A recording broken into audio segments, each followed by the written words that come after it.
यार बच्चों बहुत बहुत स्वागत है आप सभी का आपके अपने चलो बी स्टूडियो पॉइंट में। सो बच्चों आज की इस वीडियो के माध्यम से हम देखेंगे आपका बीएससी सेकंड ईयर या फिर कहीं एक प्रकार से बीएससी थर्ड सेमेस्टर, ठीक है, जो आप जिसके अंदर आपका सब्जेक्ट था मेजर माइनर में केमिस्ट्री का यानी कि रसायन विज्ञान का थर्ड सेमेस्टर का पूरा पूरा मॉडल पेपर है, जिसके अंदर आपको पढ़ना होता है केमिस्ट्री में क्या पढ़ना होता है, पेपर नेम में आपको पढ़ना होता है केमिकल एक प्रकार से केमिकल डायनेमिक्स से कोऑर्डिनेशन केमिस्ट्री पढ़ना होता है, ठीक है। पूरे 75 नंबर का आपका लिखित क्वेश्चन होता है, ठीक है, जिसका एक प्रकार से यह पूरा पूरा मॉडल पेपर जो एक प्रकार से डॉक्टर राम मनोहर लोहिया और यूनिवर्सिटी का है, जिसका एक प्रकार से 11 दिसंबर को पेपर लगा हुआ उन बच्चों के लिए बहुत महत्वपूर्ण है, जिसका एक प्रकार से इसी दिसंबर में ही थर्ड सेमेस्टर में केमिस्ट्री में आपका पेपर होने वाला है, ठीक है। तो चलिए आज की वीडियो को बिना किसी तरीके फटाफट स्टार्ट करते हैं। तो चलिए देखते हैं आपका सेक्शन ए में आपको पूरे 10 क्वेश्चन दिए जा रहे हैं, जिसमें से आपको सभी प्रश्नों को एक प्रकार से करना अनिवार्य रहेगा, ठीक है।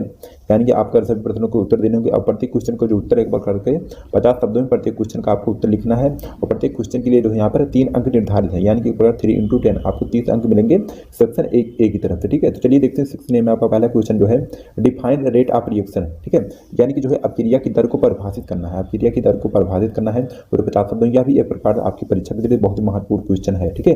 फिर आपका जो है दूसरा क्वेश्चन है सेक्शन ए से कि जो है एक प्रकार से क्या पूछा गया है कि जो है right the law of mass action, यानी कि जो है द्रव अनुपातिक क्रिया के नियम को लिखिए, ठीक है। द्रव अनुपातिक क्रिया के नियम के बारे में कहा गया लिखना आपको, ये भी आपकी परीक्षा की दृष्टि से अब काफी ज्यादा महत्वपूर्ण है, ठीक है। फिर आपका क्वेश्चन नंबर आपका तीसरा है कि जो है डिफाइन द केमिकल इक्विलिब्रियम, यानी कि जो है रासायनिक साम्य को परिभाषित करें, ठीक है, रासायनिक साम्य को परिभाषित करना है।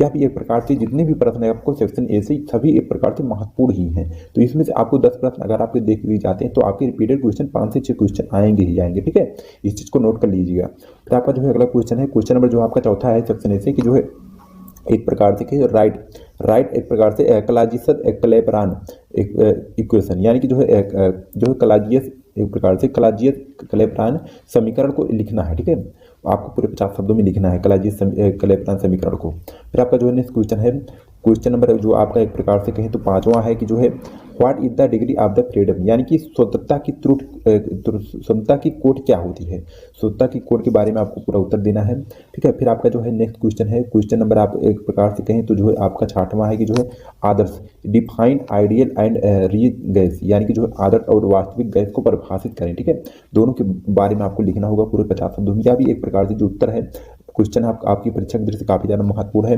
फिर आपका जो है अगला क्वेश्चन है क्वेश्चन नंबर आपका 7वां है कि जो है व्हाट आर द एक प्रकार से कंटिन्यूटी ऑफ स्टेट, यानी कि जो है अवस्थाओं की निरंतरता क्या होती है, ठीक है, अवस्थाओं की निरंतरता के बारे में आपको उत्तर देना है। यह भी एक प्रकार से जो है आपकी परीक्षा की दृष्टि से काफी ज्यादा महत्वपूर्ण रिपीटेड प्रश्न है, ठीक है। आप लोग एक बार परीक्षा देने से पहले इसको आप लोग देख के जाइएगा। यह जो एक प्रकार से जितना हमारे पेपर सॉल्व करा रहे हैं यह एक प्रकार से सभी यूनिवर्सिटी के लिए हर यूनिवर्सिटी के लिए महत्वपूर्ण साबित होने वाला है आपकी आगामी परीक्षा के लिए, ठीक है, चाहे आपके दिसंबर में एग्जाम हो चाहे आपके जनवरी में एग्जाम हो 2025 में, ठीक है, दोनों के लिए महत्वपूर्ण है। फिर आपका अगला क्वेश्चन जो है क्वेश्चन नंबर आपका 8वां है कि जो है व्हाट इज द लिक्विड क्राइस्टल्स, यानी कि जो है द्रव क्रिस्टल क्या होता है, द्रव क्रिस्टल के बारे में आपको उत्तर देना है पूरे 50 शब्दों में, ठीक है। यह भी प्रश्न प्रकार से कहें तो आपकी परीक्षा की दृष्टि यह भी महत्वपूर्ण है। फिर आपका अगला क्वेश्चन है क्वेश्चन नंबर आपका जो है 9वां है प्रकार से कहें सेक्शन ए से कि क्या पूछा गया कि गिव वैंडर वाल्स इक्वेशन, यानी कि जो है वैंडर वाल्स समीकरण को परिभाषित करना है, ठीक है, वैंडर वाल्स समीकरण को आपको लिखना है। फिर आपका अगला क्वेश्चन है क्वेश्चन नंबर आपका है प्रकार से 10वां है सेक्शन ए से कि जो है व्हाट आर जो है एक प्रकार से एविडेंट लिगेंड्स, यानी कि जो है अभ्यंतरी लिगेंड क्या होते हैं, ठीक है, उभयदंती लिगेंड के बारे में आपको लिखना है। यह भी एक प्रकार से प्रश्न जो है आपकी परीक्षा की दृष्टि से काफी ज्यादा महत्वपूर्ण है, आप लोग इसको एक बार परीक्षा देने से पहले देख के जाइएगा। फिर आपका जो है अगला सेक्शन है सेक्शन बी, यानी कि एक प्रकार से कहें तो खंड बा, ठीक है, खंड बा में आपको क्या होता है, खंड बा में आपको 7 से 8 प्रश्न दिए जाएंगे, जिसमें से आपको केवल जो है 4 प्रश्नों के उत्तर देना होता है, ठीक है।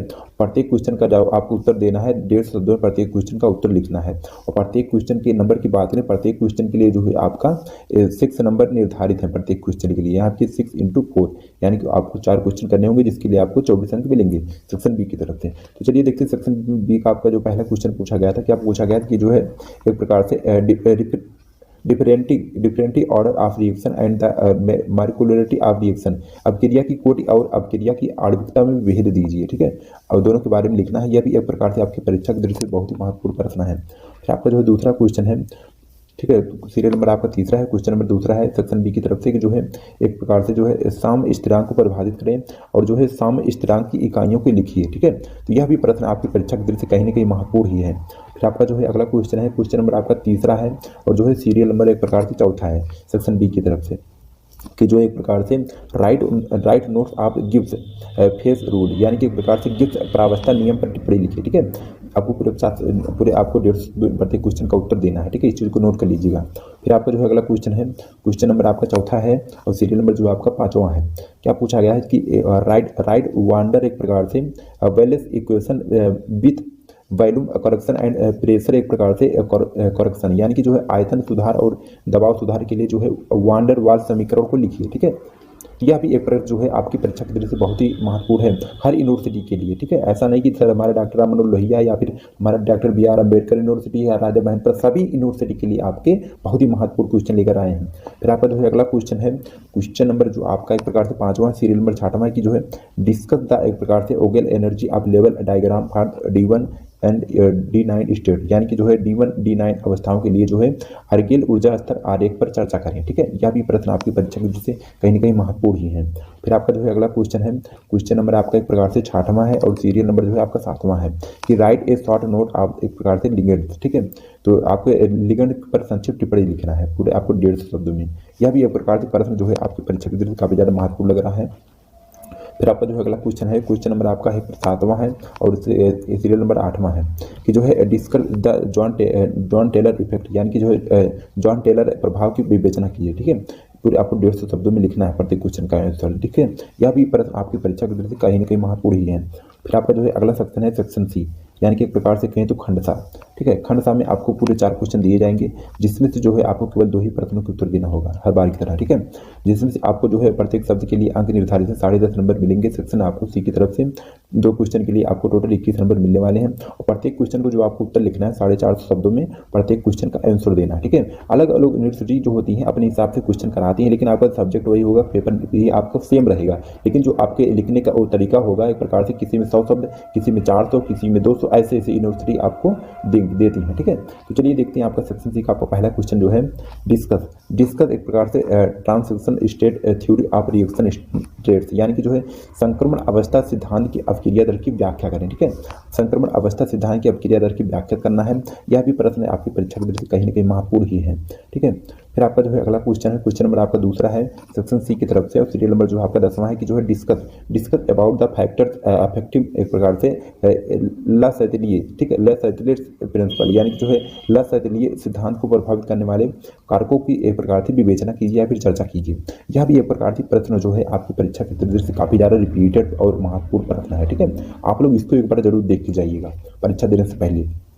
फिर आपका जो है अगला क्वेश्चन है, क्वेश्चन नंबर आपका तीसरा है और सीरियल नंबर जो आपका 11वां है सेक्शन सी की तरफ से कि जो है explain the phase diagram of water system. ठीक है, जल तंत्र की जो प्रावस्था होती है उसकी आरेख आपको आरेख सहित व्याख्या करना है। आपको पहले आरेख बना लेना है, इसके आपको उसके बारे में लिखना है पूरे आपको 450 शब्दों में। ठीक है, यह भी आपकी जो प्रश्न है आपकी परीक्षा की दृष्टि कहीं ना कहीं महत्वपूर्ण ही है। ठीक है, फिर आपका जो है अगला क्वेश्चन है, क्वेश्चन नंबर आपका चौथा है सेक्शन सी की तरफ से और सीरियल नंबर आपका 12वां है कि एक्सप्लेन एलियस कपलिंग। ठीक है, यानी कि जो है एलियस युग्मन की व्याख्या कीजिए। तो यह भी एक प्रश्न जो है एक प्रकार से कहीं ना कहीं आपकी परीक्षा की दृष्टि से बहुत ही महत्वपूर्ण है। देखिए सेक्शन ए से आप सेक्शन सी से जो हमने 4 क्वेश्चन बताया है, आपसे 2 क्वेश्चन आपकी परीक्षा में ज्यादातर मिलेंगे ही मिलेंगे। ठीक है, इस चीज को नोट कर लीजिए, सभी यूनिवर्सिटी के लिए है यह। ठीक है, तो बच्चों आज के लिए इतना वीडियो को लाइक सब्सक्राइब करिए, फिर मिलते हैं नेक्स्ट वीडियो। जय हिंद, धन्यवाद।